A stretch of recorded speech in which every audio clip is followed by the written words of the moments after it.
Sejarah bagaimana hubungan Ukraina dengan NATO? Awalnya hubungan antara NATO dan Ukraina baru terbentuk pada saat tahun 1992, satu tahun setelah kemerdekaan Ukraina, ketika Ukraina bergabung dengan organisasi North Atlantic Cooperation Council, lalu organisasi ini berganti menjadi Euro-Atlantic Partnership Council. Sekretaris Jenderal NATO Jenderal Werner mendatangi Ukraina pada Februari tahun 1992 untuk mengundang Ukraina, dan beberapa bulan berikutnya Presiden Ukraina mengunjungi kantor NATO di Belgia untuk menawarkan kerjasama dengan NATO. 2 tahun setelahnya, Ukraina menjadi negara pertama yang mendukung negara-negara Eropa Timur untuk bergabung dengan NATO. Pada musim panas tahun 1995, NATO datang ke Ukraina untuk membantu Ukraina dalam menyelesaikan masalah bencana kekurangan air di kota Kharkiv.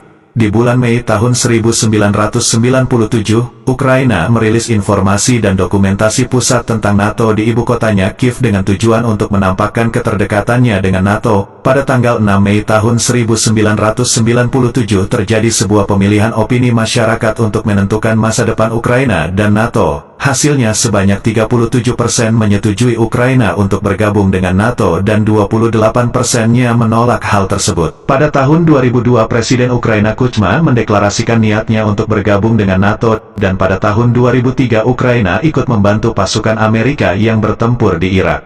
Tahun 2004 Ukraina mengizinkan militer NATO untuk memasuki wilayahnya. Selanjutnya pada pemerintahan Presiden Yushchenko, petisi pemilihan agar Ukraina bergabung dengan NATO meningkat sebanyak 19,2% dari yang semulanya 38,6% kini menjadi 57,8%. Pada saat Presiden Yushchenko datang ke Amerika, Presiden Amerika George Bush mendeklarasikan kalau ia sepenuhnya mendukung Ukraina untuk bergabung dengan NATO.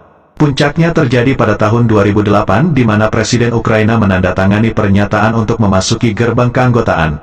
Namun aksi tersebut tak dapat dilakukan Ukraina dengan lancar dikarenakan protes di parlemen pemerintahan Ukrainanya. Namun ketika Presiden Viktor Yanukovych berkuasa dan menjabat dari tahun 2010 hingga 2014, Yanukovych pada awalnya setuju untuk menandatangani perjanjian kerjasama untuk menciptakan zona ekonomi bebas di Ukraina. Namun pada pertengahan Agustus tahun 2013 Rusia menghentikan ekspor gas dan sumber daya alam lainnya ke Ukraina, dan hal ini menyebabkan ekspor Ukraina mengalami kerugian 10% dan penurunan produksi industri sebesar 4,9% pada bulan Oktober, 5,6% pada bulan September dan 5,4% pada bulan Agustus. Akibatnya Ukraina membatalkan perjanjian dengan Eropa tersebut dan memilih untuk mendekati Rusia. Pada bulan Desember tahun 2013 Rusia sepakat untuk membeli robot Ukraina sebesar 15 miliar dolar. Sebagai gantinya Ukraina mendapatkan gas dengan harga murah dari Rusia.